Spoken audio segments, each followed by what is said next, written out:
Successful ka nga, magulo naman yung pamilya mo. Mayaman ka nga, galing naman sa nakaw yung kayamanan mo. Makapangyarihan ka nga, may posisyon ka, pero ang dami mong tinapakan at inagrabyado para makarating kung nasan ka. I hope that we don't think that it is worth it. I hope we take time, as early as now, to stop and think, bakit? Ano bang gusto kong makamit sa aking buhay? Ano yung naging parang gateway para gumanda ang buhay ninyo? Nung nag-DPWH kami. Ayan, okay. Paano yan? Yes. Paano kayo nakapasok doon? Bali, nakapasok kami doon, nagbid lang at saka nagkaroon ng opportunity at ginanda lang namin po ang gawa namin. Tuloy-tuloy. Maliit na project to. Malit lang po, hanggang lumaki hanggang nagtuloy-tuloy po ang mga experience namin, hanggang naging malalaki na po yung mga Ano projects yung nakuha yun sa DPWH? Di ba ang daming, sabi nga Bidding. nila, madaming bidding, red tape, mga ganun. Yes. Hindi, bid lang po. Oo, Bid Ano lang kayo po. nakalusot doon Bidding. sa bidding? Ano karaming kotse meron kayo? Parang dito sa baba, parang personal use lang namin, nasa 30 plus na yata siya. 30 plus. 40. Mga 40 plus. Ano-ano klase mga sasakyan to? Usually gusto namin yung mga SUVs para kasi apat yung mga anak namin. Isang sakayan lang kami lahat. Parang nasa isang sasakyan kami. Oo, nagagamit niyo ba lahat yan? Yun, hindi Sa video na ito, alamin natin ang presyo na bawat sasakyan na pag-aari ng mag-asawang Sara Diskaya at Curly Diskaya. Una nang nag-viral ang mag-asawa matapos na ipakita ang kanilang 40 na mga mamahaling sasakyan na nagkakahalaga ng milyones. Una na ring sinabi ng mag-asawa na yumaman sila mula nang sila'y pumasok sa DPWH at nakakuha ng mga kontrata sa ilang mga proyekto. Ang interview na ito ay pinalabas sa YouTube channel ni Julius Babaw noong September 17, 2024. Ngunit muling naungkat nang napasama ang kanilang construction company sa mga nagkakulimbat ng milyon-milyong halaga sa flood control projects na siya namang ibinunyag ng Pangulo. Kaya naman, samahan niyo kung alamin ang bawat presyo ng kanilang sasakyan. Cadillac Escalade. Nabili ng mag-asawang Diskaya ang black and white editions ng full-size luxury vehicle na ito. Ayon sa 2025 listing ng PhilCoche, ang brand new Escalade ay naglalaro sa presyo ng 17.8 million hanggang 19.8 million bawat isa.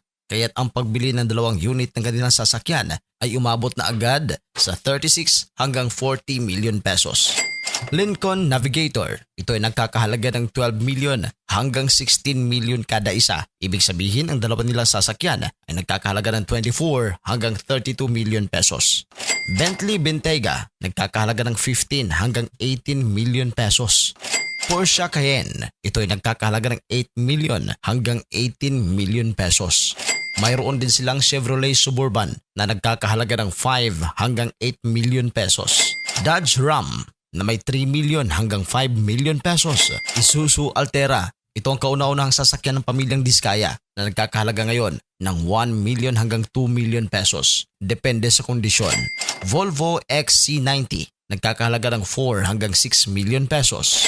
Maserati Levante. Ang sasakyan na ito ay nagkakahalaga ng 7 hanggang 9 million pesos. Lexus LM na may presyo na 10 hanggang 12 million pesos. Ford Bronco Sport na nagkakahalaga ng 2 hanggang 3 million pesos. Massimo T-Boss 550 UTV na may presyong 700k hanggang 1 million pesos. Rolls-Royce Cullinan. Ito ang kanilang kontrobersyal na sasakyan na binili ni Sara Diskaya dahil lang natuwa siya sa payong. Ayon sa mga website, ito ay nagkakahalaga ng 30 million hanggang 59 million pesos. Jaguar F-Pace. Ito ay nagkakahalaga naman ng 5 hanggang 8 million pesos. Sa kanilang mga BMW collection naman, mayroon silang BMW X5 na nagkakahalaga ng 5 hanggang 8 million pesos. BMW X7 na may presyo na 8 hanggang 10 million pesos. GMC Denali na may presyo na 6 million hanggang 10 million pesos bawat isa. Ang pamilyang Diskaya ay mayroong dalawang sasakyan na ginto. Ibig sabihin, ang dalawang sasakyan na ito ay may presyo na 12 hanggang 20 million pesos. GMC Savannah, ang presyo 4 million hanggang 6 million pesos. Sa mga Jeep collection naman, Grand Wagoneer, ito ay may presyo na 12 million pesos pataas. Jeep Gladiator, 4 hanggang 5 million pesos. Mercedes-Benz GLS na may presyo na 8 hanggang 16 million pesos depende sa variant. Mercedes-Benz GLE 6 hanggang 8 million pesos. Mercedes-Benz Sprinter 5.5 hanggang 12.5 million pesos.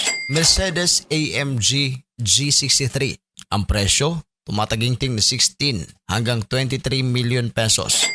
Mercedes-Benz Avantgarde na may presyo na 3 hanggang 4 million pesos. Mercedes Maybach GLS SUV, ang presyo 18 million hanggang 29.9 million pesos.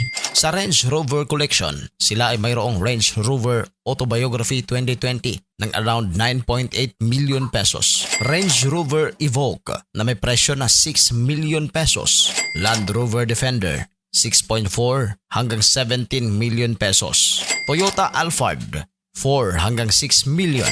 Toyota Tundra 3 million to 5 million pesos.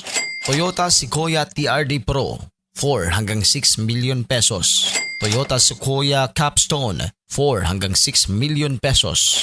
At ang kanilang Toyota Land Cruiser 200 series na may presyo na 5 million hanggang 7 million pesos. Anong reaksyon niyo dito sa ating video sa mga nakakalulang presyo ng mga sasakyan ng pamilyang Diskaya?